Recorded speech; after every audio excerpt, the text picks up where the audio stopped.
में, जिसको cowboy capital of the world भी कहा जाता है। यह अमेरिका का दूसरा सबसे बड़ा स्टेट है, चाहे बात पॉपुलेशन की हो या एरिया की, और ये अमेरिका का सबसे ख़तरनाक स्टेट भी है क्योंकि वायलेंट क्राइम्स सबसे ज़्यादा यहीं रिकॉर्ड किए जाते हैं अमेरिका में। इस स्टेट में करीब 1 लाख से ज़्यादा वायलेंट क्राइम हर साल रिकॉर्ड किए जा रहे हैं पिछले 4-5 साल में, और यहाँ की पॉपुलेशन है करीब 3 करोड़। एंटीलोप कैनियन से डैलस पहुँचने में मुझे 2 दिन लगे। बीच में न्यू मैक्सिको स्टेट के अल्बकर्क शहर में ब्रेक लिया, और टेरेन आप देख सकते हैं कि जैसे जैसे हम ईस्ट की तरफ बढ़ते हैं तो एरिज़ोना की लाली से टेक्सास की हरियाली दिखने लगती है, और आसमान के इतने खूबसूरत रंगों के साथ मैं पहुंचा टेक्सास स्टेट। यहाँ के मेजर शहरों में हैं सैन एंटोनियो, ह्यूस्टन और डैलस। हालांकि कैपिटल यहाँ की है ऑस्टिन, और मैं अभी हूँ डैलस शहर में। डैलस वही शहर है जहाँ अमेरिका के पूर्व राष्ट्रपति जॉन एफ कैनेडी की 1963 में गोली मारकर हत्या कर दी गई थी। हालांकि ये यहाँ का फाइनेंशियल हब है, और अगर दुनिया के रईसों की बात करें तो ये 6ठे नंबर पर आता है in terms of number of billionaires, कि कितने रईस लोग यहाँ इस शहर में रहते हैं। और जो फॉर्च्यून 500 कंपनीज़ हैं उसमें से 10 कंपनीज़ डैलस शहर में हैं, और अगर डैलस मेट्रोपॉलिटन एरिया देखा जाए तो 33 कंपनीज़ फॉर्च्यून 500 की इस एरिया में हैं। और यहाँ डाउनटाउन में करीब 20 हाई राइज बिल्डिंग्स हैं जो 150 मीटर से ऊंची है। टेम्परेचर यहाँ पे थोड़ा गर्म रहता है, हालांकि जनरली अगर देखें एवरेज टेम्परेचर 3 डिग्री से 36 डिग्री के बीच रहता है। बारिश ठीक ठाक होती है।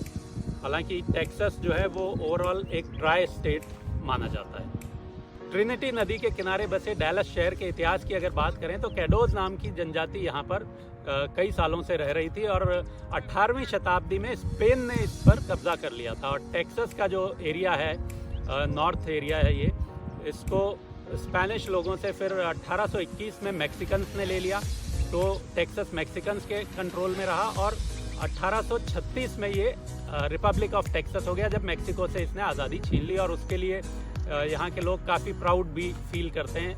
मैं यहाँ पर डायन से मिला जो यहाँ पर यहाँ की नेटिव हैं।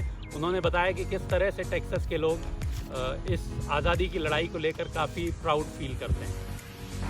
Texas has a wonderful history. The story of how we got our independence from Mexico and the Battle of the Alamo is something that we're really, really proud of. And just, a lot of Texas pride here.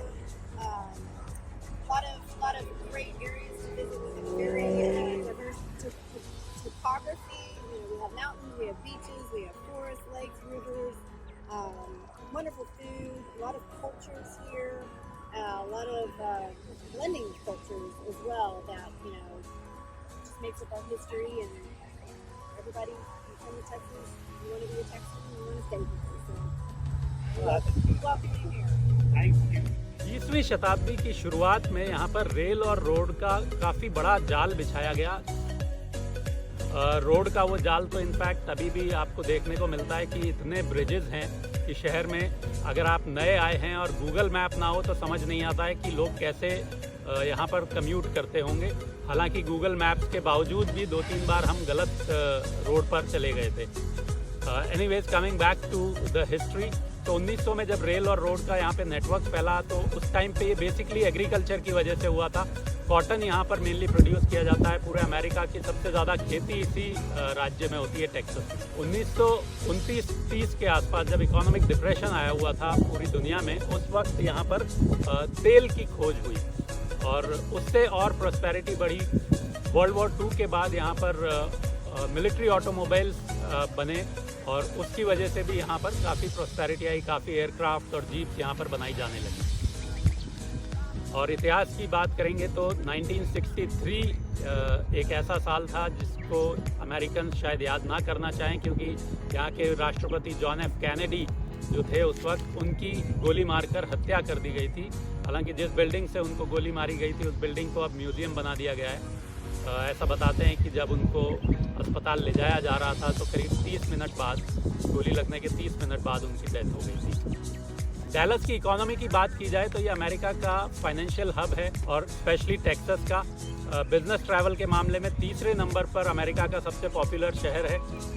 हालांकि 20वीं शताब्दी में agriculture से शुरुआत हुई, rail road network जब बिछा उसके बाद इंडस्ट्रियल रेवोल्यूशन का भी यहाँ पे कुछ फील देखने को मिला और वर्ल्ड वॉर 2 के टाइम ऑटोमोबाइल इंडस्ट्री ने इसको पुश दिया, थोड़ा पेट्रोल की वजह से भी यहाँ पर प्रॉस्पेरिटी आई। और अभी अगर लेटेस्ट बात की जाए तो ये आईटी और टेलीकॉम इंडस्ट्री का हब है।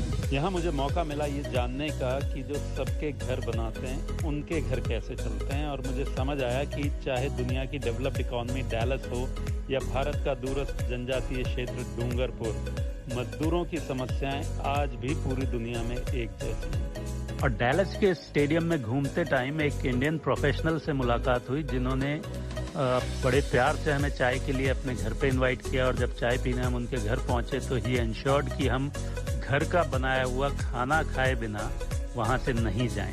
तो भारतीय संस्कृति की यही चीज इसे बहुत स्पेशल बनाती है। यहाँ से मैं जा रहा हूँ ह्यूस्टन, जहाँ पर पिछले साल भारत के प्रधानमंत्री नरेंद्र मोदी ने एक रैली की थी जिसमें करीब 50,000 भारतीय मूल के लोग आए थे, जो कि यहाँ की किसी भी राजनीतिक रैली से कम 5 गुना ज़्यादा थे। Thank you.